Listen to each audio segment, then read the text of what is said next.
Hey, what's going on YouTube? Welcome to another League of Legends guide. Today we are covering top lane Kennen. The eyes never lie.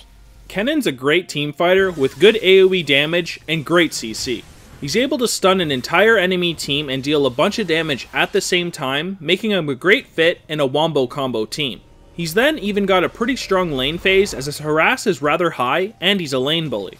If he ends up getting ganked a lot in the game, he's also got a rather strong built-in escape from his E. Lastly, he's also one of those champions who uses energy. He doesn't ever have to worry about keeping enough mana to pull off a combo. With all that said though, he is rather reliant on his ultimate and flash. Now of course it's not completely necessary to have his flash, definitely when he has his E and a Hextech Proto Belt, but it's kind of like an Annie, how if she flashes she can get off a way better stun.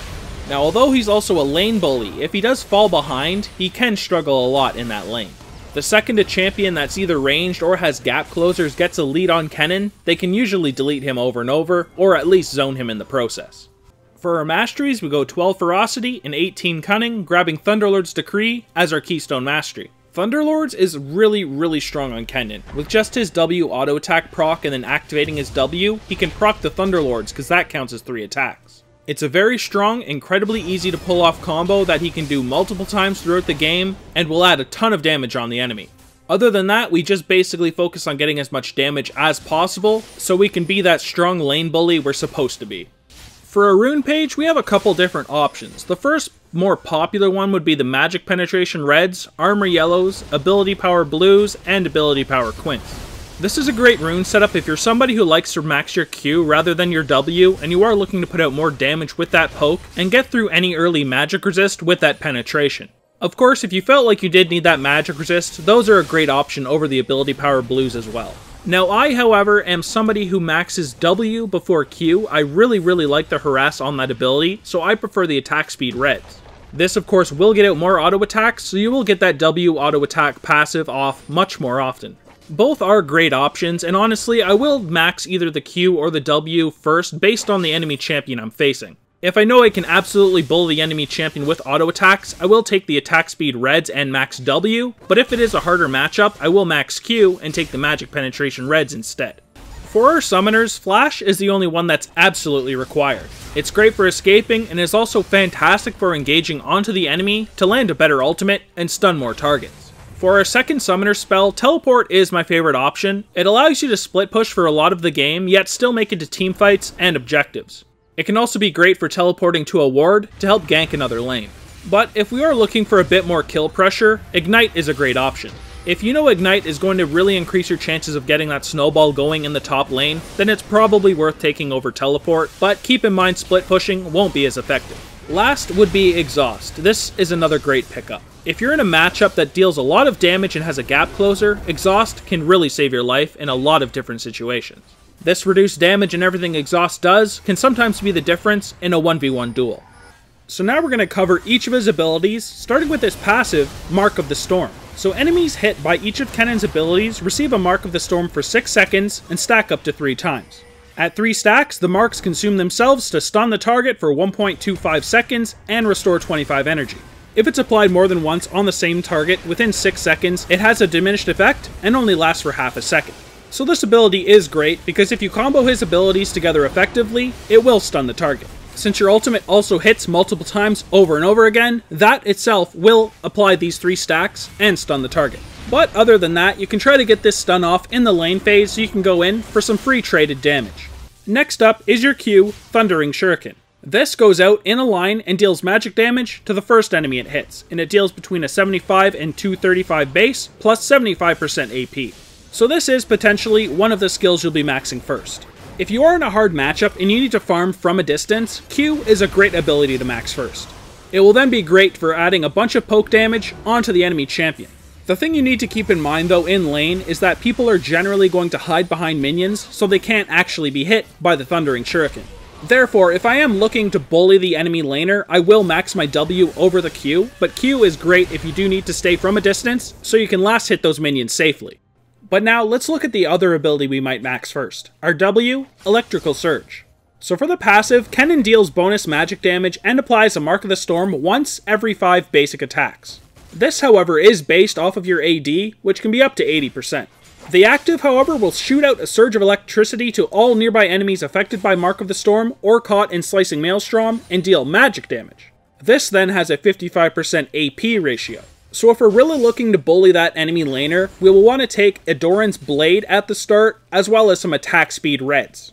We're of course also going to have the AP from our blues if we did take those, and our quintessences. That means with the W, we'll be making great use because we're going to have some decent AD, but we're also going to have decent AP when we do activate the ability as well. People really underestimate the amount of damage he actually does when he does max this ability on the enemy laner. If you're somebody who's always been maxing your Q, honestly, try W. It is a lot better at bullying your lane, and you're going to have a very easy lane phase. Now, let's look at your E ability, Lightning Rush. When you activate it, you become a ball of electricity, you're not able to basic attack, but you do become ghosted and double your movement speed for 2 seconds. Then you also gain bonus armor and magic resist for 4 seconds. These bonus resistances are between 10 and 50 based on the rank of the ability. You will then deal magic damage to all enemies you pass through, which is doubled against champions, and restore 40 energy for the first time Lightning Rush damages an enemy. So this magic damage has a 30% AP ratio on minions, but of course a 60% ratio on enemy champions. You can then reactivate this at any time and cancel that bonus movement speed, but can resume using basic attacks. So this ability is primarily your way of engaging or disengaging from enemies. We take one early point into this ability just so we can escape or engage, and then max it last. You can also use it in your ultimate, so you do get that bonus movement speed and can engage into an enemy team.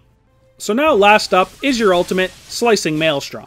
Kennen summons a magical storm around himself for 3 seconds, which deals magic damage to all enemies within range every 0.5 seconds. The magic damage per bolt is then between 80 and 210 base, plus 40% AP. This ability, however, then deals 25% less damage with each successful strike against a target, down to a minimum of 50%. So, in short, this ability is why you are such a great team fighter. In teamfights, your goal is pretty much going to be to hit as many targets with this as you can, so you can stun, hopefully, a whole team. To get this accomplished, you're going to have your E, Flash, and Hextech Protobelt to get you into the middle of that enemy team, so you can get this off on as many people as possible. So this here is what your skill order is going to look like. On top is the most popular build, it is the Q-Max. This is the generic one people still go for, but it is definitely not my favorite. It is great though if you are looking to poke down minions from a distance and get those last hits, if you are struggling when you are up close. If you're not going to be able to sit there auto-attacking the enemy champion, then a W-Max is completely pointless. You may as well go for that Q-Max. But if we are in a favorable matchup and we know we can bully that enemy top laner, we need to go for the bottom build. Maxing W does a ridiculous damage. In each case, we either pick the Q or W to max first, max the other one second, and then max our E last. Of course, at 6, 11, and 16, you're putting a point into your ultimate because it's why Kennen is such a great champion. Our first combo here is the Thunderlord's Harass. You start off by attacking minions until you have your W stat at 4, then you use that W passive auto attack on the enemy champion, then activate your W. This will count as 3 abilities and will proc your Thunderlords. This is a great way to get that Thunderlords off over and over again, as soon as the cooldown is up of course, to do a lot of damage on the enemy laner and put out a lot of harassment. This is of course one of the reasons a W max is so effective on Kennen. For our all-in combo, this is using our flash, which is sometimes completely not necessary, and this is, of course, if you don't have your ultimate available. So, you start by getting off that W passive auto attack, then activate your E, and instantly flash onto the enemy champion. You'll then be able to activate your W to instantly stun that target, and then you can cancel your E. Then it's time to land that Q ability and start auto attacking. Now, of course, if you do have your ultimate, you can also get that off right in the beginning of the combo to get off all of its damage. Instead of actually flashing, you could simply just run up to the enemy in your E, or use your Hextech Protobelt when you do finally acquire one. In the early game, make sure you poke down the enemy laner and get off your combo. If you take your attack speed marks and grab E, Lightning Rush at level 2, you can sometimes get a really early cheese kill. You're then going to want to make sure you ward somewhere around 2:30 to 3 minutes and watch for those early ganks. When you are level 6, ask your bot lane to place a deep ward. You can usually get 2 really easy kills by teleporting to that ward and ganking the bot lane. As soon as you have an advantage in that top lane, make sure you're zoning your opponent as much as you can to reduce their creep score. In the mid game, you're going to want to focus on getting down the top lane tower as soon as possible, and once it is down, it's time to start roaming and looking for some easy kills. Once you do get some kills, try taking either a Tower, Baron, or Rift Herald. Keep the game snowballing as much as you can, and also make sure you're watching the map for opportunities to gank with your teleport. In team fights, you're going to want to focus on getting as many people in your slicing maelstrom as possible. A solid team stun can easily win you a team fight. If your team is behind, however, you do make a pretty good split pusher, so make sure you're putting pressure on the map and make as much space as you can so your team can catch up. In late game team fights, you're going to have your Zhonya's, so you can be a lot more aggressive. Your slicing maelstrom will either put out some nice damage and stun the backline carries, or completely zone them so they aren't doing any damage to your team, while yours are hopefully doing a lot to theirs. Make sure you have either your Lightning Rush, Hextech Proto Belt, or Flash so you're able to get into the position and stun as many people as possible. Generally, you're going to want to stun as many carries as possible, so if the enemy team is spread out, position wisely. Then, yet again, if you are strong yet your team is not, try to split push to delay the game so your team can catch up to you. Kennen can bully most traditional top lane champions, but there's still some that he has a hard time against. Usually it's going to be those strong ranged champions or ones with great gap closers. So up first are two of those ranged champions, Quinn and Kayle. They deal a really solid amount of damage and have kits that can completely destroy Kennen. You may want to max your Q Thundering Shuriken so you can farm from safety and play a lot more passively. Then there's tankier champions that can get on you like Irelia, Olaf, and Pantheon. Irelia and Pantheon have really great gap closers and ways to stun you, and Olaf has a really strong slow and is able to break your stun. Yet again, you may want to max your Q here and play a lot more passively. Alright, so now we arrive at our item build and we start with a Doran's Blade, Health Potion, and Warding Totem. The Doran's Blade is a great way to add some attack damage onto your harass, and last hit minions a little bit easier. For our core build, we have the Hextech Proto Belt, Sorc Shoes, Zhonya's, and a Rylai's Crystal Scepter. The Hextech is fantastic because it is a little short-range gap closer and can get you in a better position for your ultimate. Zhonya's is then fantastic because you can activate it in your ultimate and still get off that damage, and then Rylai's is also a great pickup because slowing people with an AoE is a great thing to do. So for our item pool, we of course have the Rabadon's Death Cap and Void Staff combo like always because it's a great way to add a lot of ability power and get through magic resist.